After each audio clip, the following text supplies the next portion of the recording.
오늘 11월 마지막 주일인데 이제 또 다음 주면 12월이 되고 또 12월이 되면 이제 성탄 시즌이 다가옵니다. 그리고 오늘부터 또 이따가 성탄절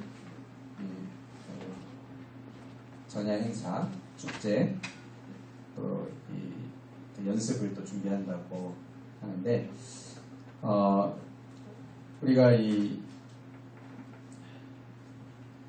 시기에 오늘 이 설교 제목처럼 예수님이 오신 이유, 예수님이 이 땅에 오신 그 이유에 대해서 우리가 한번 또 생각을 해보면 우리의 이 특송 준비도 감사함으로 기쁨으로 또 할 수 있겠고 또 한층 더 의미를 담아서 할 수 있을 거라는 생각이 됩니다.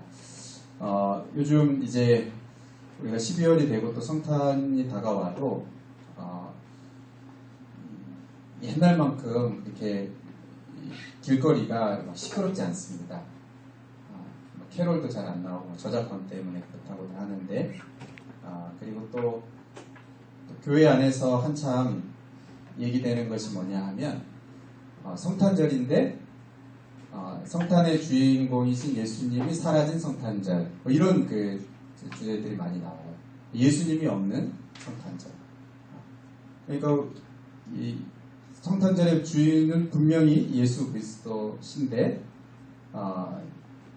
사람들이 또 뭐 기뻐하기도 하고 뭐 분주하기도 하고 또 심지어 그 축하 행사를 또 준비하기도 하는데 그런데 정작 예수님이 없는 우리의 마음에 예수님이 없고 그 준비하는 그 모임 가운데 예수님이 없고 주인공이 없는 그런 그 성탄절이 또 되고 있다라는 그런 이야기들이 교회 안에서 많이들 되고 있습니다.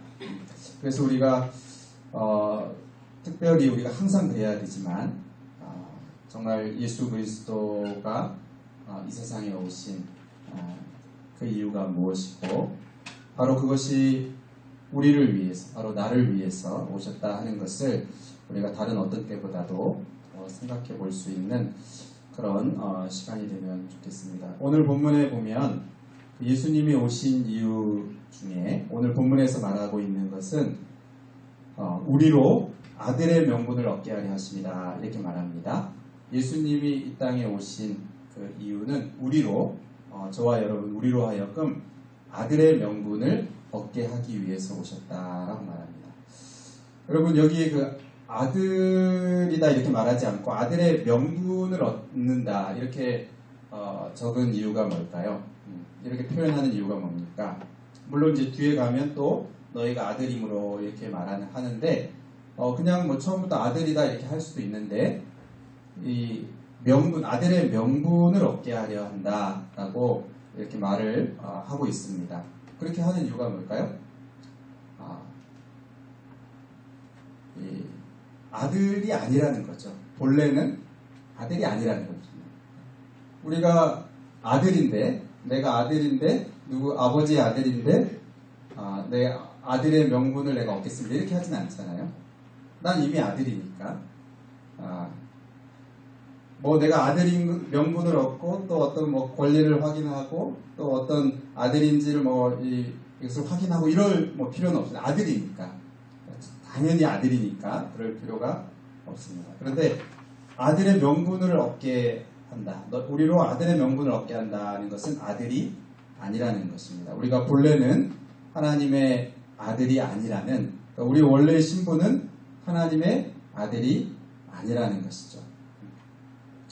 그래서 이제 성경에서는 이것을 이렇게 좀 다른 표현으로 하면 이제 양자가 되는 것으로 이제 말을 합니다. 로마서 8장에도 보면 너희로 양자의 영을 얻게 하는 양자가 되는 것이죠. 그러니까 원래 아들이 아니었지만 그러나 아들로 이제 되어지는 입양되어지는 아들로 바뀌게 되는 그러한 일이 바로 우리들 안에 이제 있게 된다는 것입니다. 자, 그러기 위해서 오늘 본문에 보면 이 우리로 아들의 명분을 얻게 하기 위해서 먼저 전제 조건이 있습니다. 절차라고도 할 수 있는데 그것은 그 바로 앞에 5절에 율법 아래에 있는 자들을 속량하시고 우리로 아들의 명분을 얻게 하려 하신다.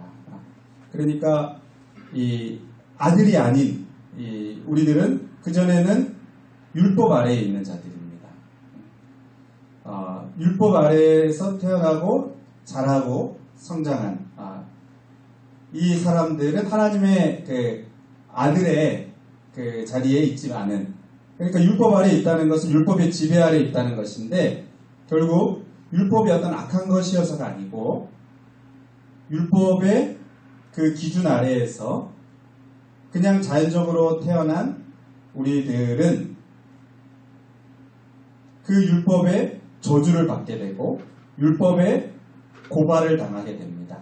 결국 우리의 그 죄인의 신분에서는 이 율법 아래에 있는 우리들은 이 사형수로 율법에서 선고를 하고 사망 선고를 내리죠.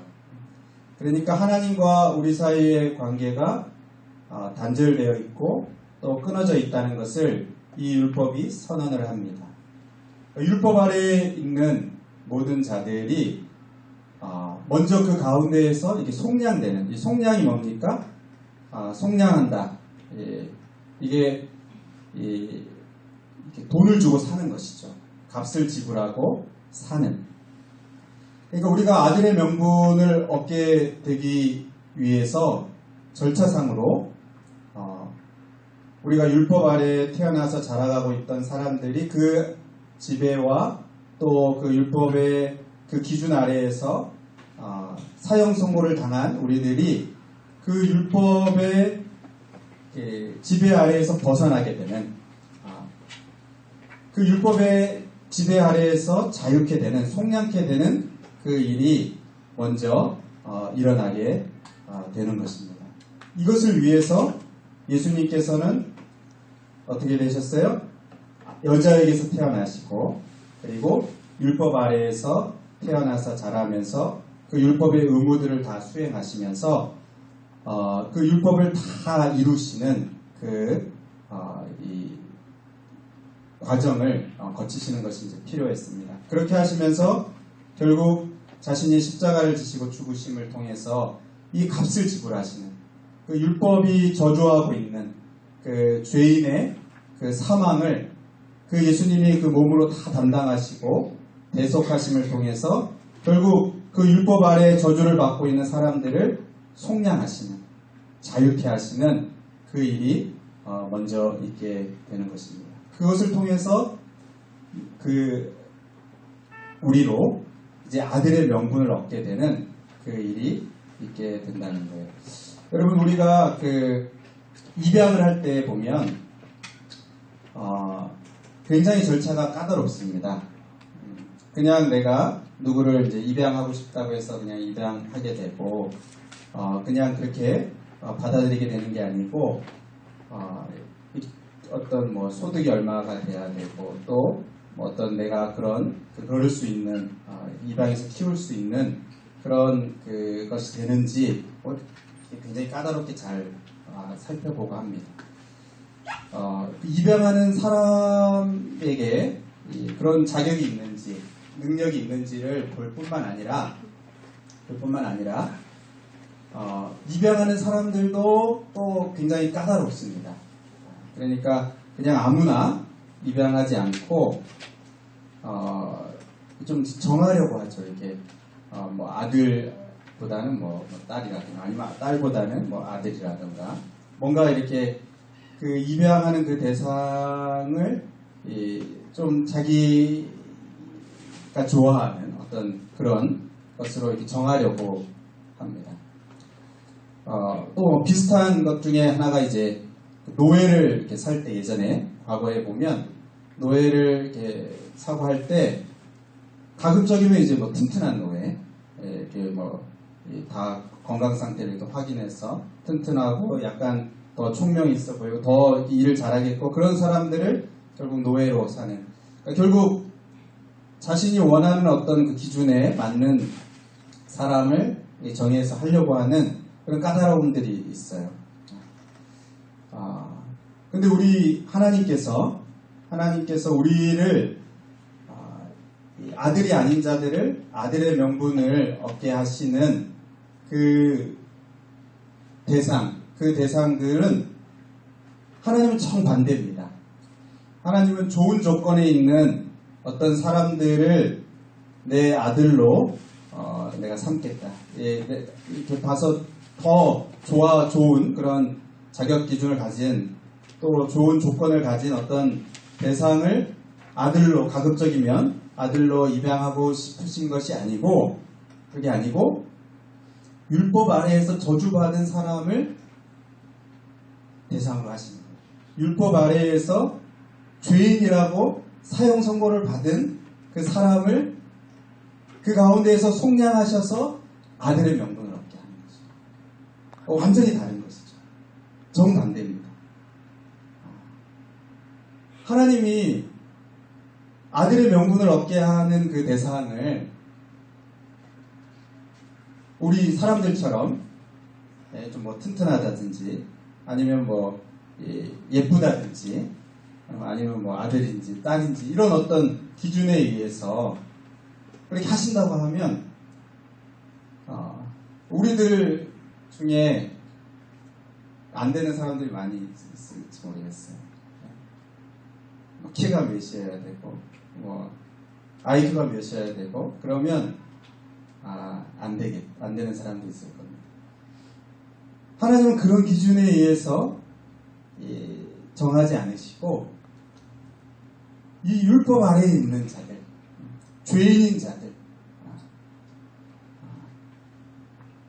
사형 선고를 받은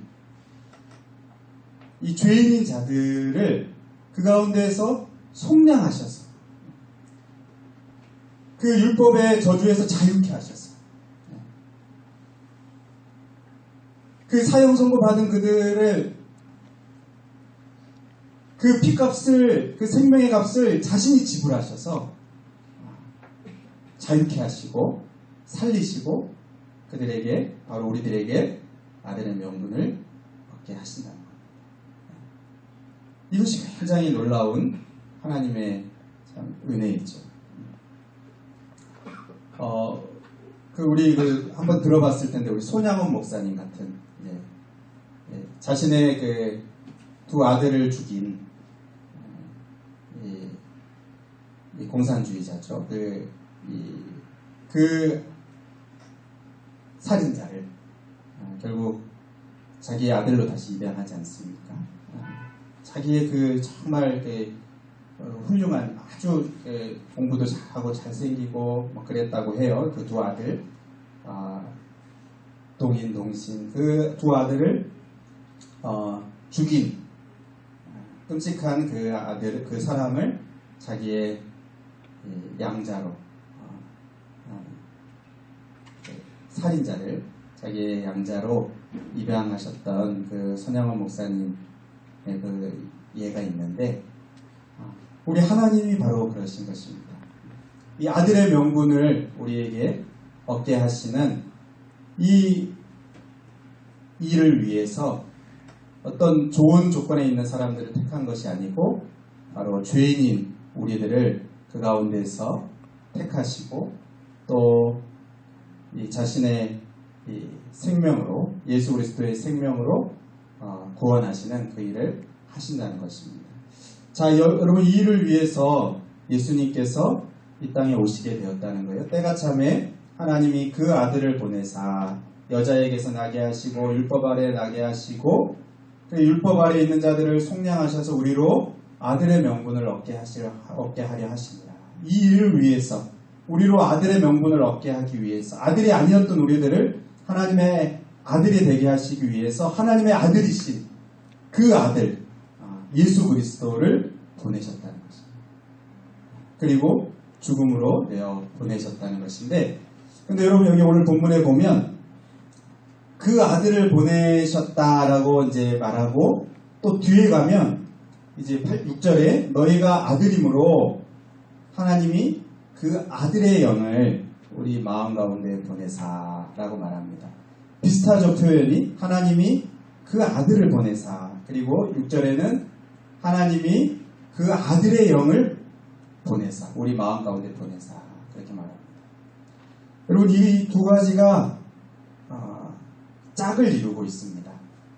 한 쌍이에요. 그러니까 그 아들은 예수 그리스도시고 그 아들의 영은 예수의 영이신 성령을 말합니다. 그러니까 하나님께서 우리에게 죄인인 우리들을 아들의 명분을 얻게 하시기 위해서 예수 그리스도를 보내어 주셨고, 결국 그 보내심 가운데 십자가를 지고 죽으시는 것이 있는데, 단지 그 정도로 끝나지 않고 또 한 쌍으로 그 아들의 영이신 성령을 보내시는 거죠. 왜요? 이제 아빠 아버지라 부르게 하기 위해서.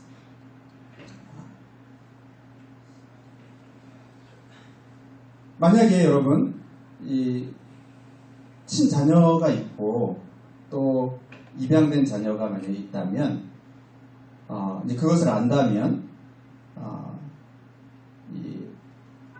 뭔가 이렇게 또 뭐 눈치를 본다던가 뭔가 이렇게 여러 가지 이렇게 자신감이 없다던가 뭐 그럴 수도 있겠죠.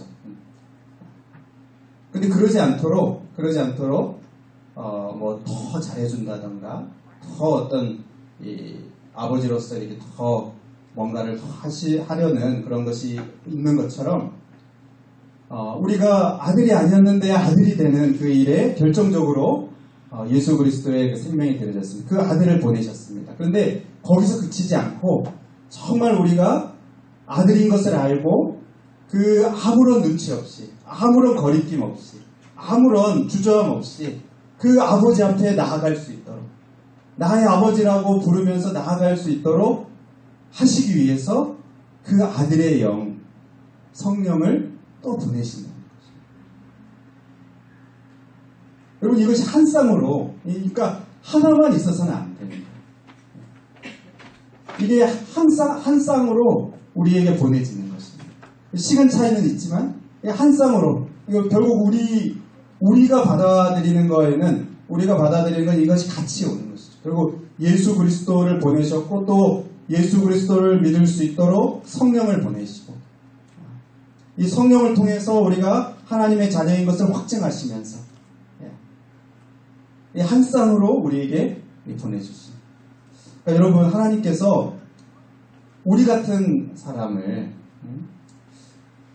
정말 하나님 자녀 삼아 주시기 위해서 얼마나 많이 수고하시고 애를 쓰십니까? 그냥 진짜 먼지같이 사라져도 아무 할 말 없는 그런 우리들인데, 우리들을 이 하나님과 연결시키시기 위해서 하나님이 이렇게 애쓰시는, 아들도 보내시고 또 아들의 영도 보내셔서 하나님이 우리들에게 기대하시는 것이 무엇입니까? 하나님이 우리에게 원하시는 것이 무엇입니까? 하나님이 우리에게 주시는 축복이 무엇입니까? 아빠 아버지라 부르게 하시는 거죠. 여러분, 이것을 우리에게 기대하고 계신, 이것이 우리에게 주어진 축복이기도 하고 우리들에게 기대하고 계시는 겁니다. 현재적인 축복, 지금 현재 우리들에게 있는 축복 또는 이제 결과라고 할 수 있는 게 아빠 아버지라 부르게 하신다. 하나님을 아빠 아버지라 부르게 하신다. 부를 수 있는 그러한 자격을 주셨고 또 부를 수 있도록 우리 안에서 우리가 하나님의 자녀인 것을 계속 확인시키시면서 결국 우리들에게 기대하시는 것은 하나님을 향하여 아빠 아버지라 부르게 하신다는 거죠.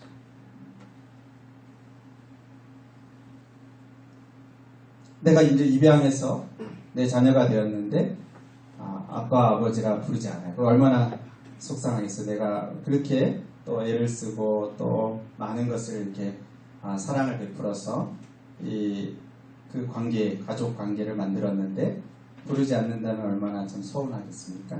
하나님이 우리에게 기대하시는 이것이 아빠 아버지라.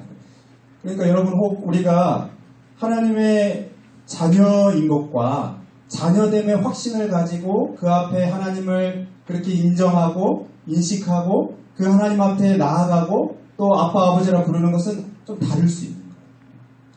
그러니까 우리가 이 성령으로 충만하지 않을 때, 아들의 영으로 충만하지 않을 때, 성령으로 충만하지 않을 때는 우리가 하나님의 자녀라는 그것도 이게 희미해질 수 있습니다.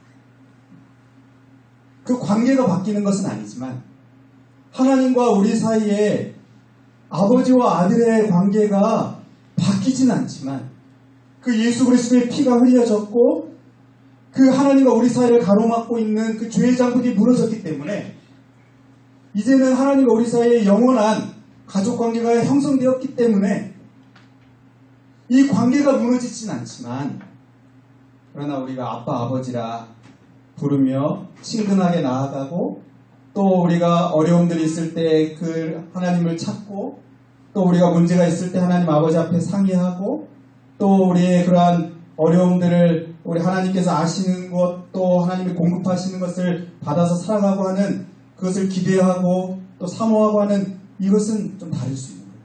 그러니까 관계가 형성이 되어 있어도 우리 안에 아들의 영으로 충만하지 않으면 성령으로 충만하지 않으면 아빠 아버지라 부르는 것이 머뭇거려지고 그 확신이 흔들리고 아버지가 없으니까 다른 의지할 대상을 찾는다든가 이런 모습이 될 수도 있겠죠.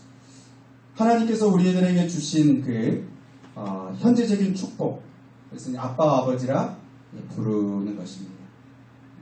여러분 부르고 계십니까? 이 현재적인 축복만이 아니고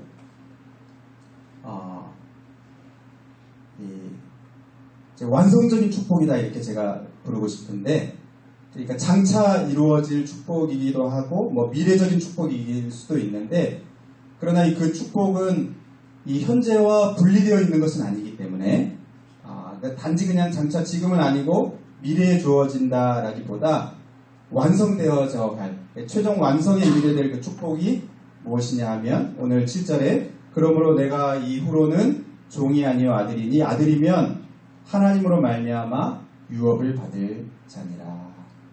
여러분 이게 완성적인 축복입니다. 무엇이에요? 아들이기 때문에 하나님으로 말미암아 유업을 받게 되는 것입니다. 아들이면 하나님의 것을 다 갖게 되는 것입니다. 그러니까 우리가 장차 하나님의 나라를 우리가 들어가게 되고 천국에 들어가게 되고 또 하나님 나라의 그 복을 우리가 완성적으로 충만하게 누리는 하나님이 약속하신 그 귀한 복을 우리가 유업으로 물려받게 되는 그 일이 장차 있게 될 것인데, 그것은 지금 현재와 분리된 것은 아니기 때문에, 그러니까 현재부터 시작돼서 진행되고 있기 때문에, 그러나 아직은 완성된 모습으로 우리에게 다가온 것은 아니기 때문에 지금 시점에서는 우리가 그 완성을 바라보고 또 사모하고 기다릴 수 있는 거죠. 일부는 맛보고 있지만 하나님 나라의 그 유업을, 하나님 나라의 복을 일부는 우리가 경험하고 있습니다. 하나님이 주시는 기쁨, 또 평안, 그리고 어둠이 물러가고 또 빛이 임하고, 이게 다 하나님 나라의 복을 우리가 경험하고 있는 것인데 일부만 우리가 지금 경험하고 있고 점차 최종적인 완성에 이르게 되는 그때가 있기 때문에 지금 이 시점에서는 우리는 이제 그것을 또 기대할 수 있는 거죠. 소망할 수 있습니다. 그러니까 어떤 면에서는 우리가 이 세상을 살아가면서 하나님이 우리에게 주시는 복이 겨우 이 정도인가? 오히려 세상이 더 복된 것 같고 세상 사람들이 더 복된 것 같다고 우리가 혼란스러울 수도 있는, 그런데 우리가 이제 소망할 수 있는 거죠. 아들이기 때문에 장차 하나님께서 그 영화롭고 복되고 또 영광스러운 그 영원한 하나님 나라의 복을 바로 누구에게, 우리에게, 나에게 주실 것이라는 그 소망을, 기대를 가지고 오늘 참 불완전하고 부족하고 또 결핍이 있는 우리가 이 시점을 소망하면서 살아갈 수 있는 것입니다.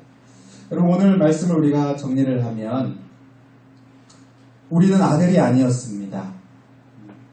그러나 하나님께서 우리에게 아들의 명분을 주시는데, 아들이라 이제 양자됨의 그 명분을 주시는데, 그러기 위해서 먼저 우리의 주인이었던, 그리고 또 우리의 어떤 이 소속이었던 그 죄의 자리에서 우리를 속량하시는 그 과정이 있고 그 절차가 있습니다. 이것을 위해서 하나님의 아들을 보내시는데, 하나님이 오셔서 결국 그 율법 아래에 있는 자들, 그것을 속량하시는, 자신의 그 핏값을 지불하셔서 사시는 그 일을 통해서 우리에게 아들이 아니었던, 죄인이었던 우리들에게 아들의 명분을 주시고, 아들의 명분만 주신 게 아니고 법적으로 아들이라는 그 위치만 주신 게 아니고 우리에게 또 그 아들의 영을 보내셔서, 성령을 보내셔서 우리의 지금 현재적으로 우리에게 주어진 축복이 뭡니까? 하나님과의 관계가 열려 있는 것입니다. 아빠, 아버지라 부를 수 있는 것입니다.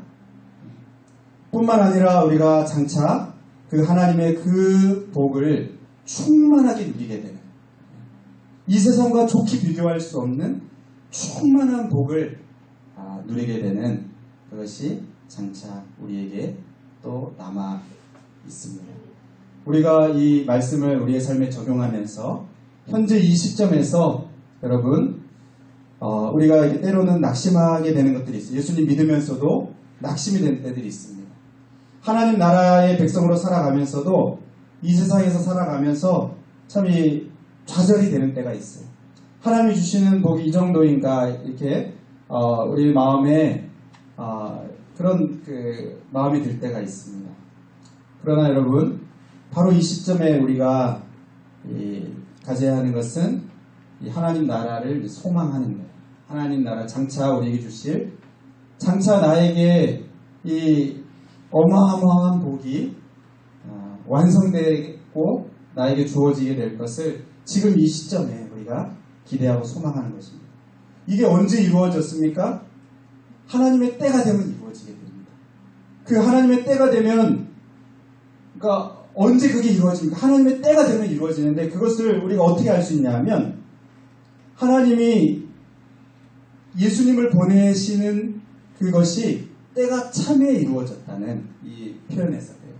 때가 참에 하나님이 그 아들을 보내서, 하나님의 그 때가 되었을 때 아들을 보내신 것처럼, 하나님의 그 때가 되었을 때 하나님이 우리에게 약속하신 그 복, 최종적인 그 복뿐만 아니라 우리가 이 세상에서도 계속 경험하는 하나님 나라의 복, 하나님 나라의 복이 하나님의 때가 되면 우리에게 주어진다는 것을 우리가 잊지 않고 인내하면서 계속 소망하고 기다리는 거죠.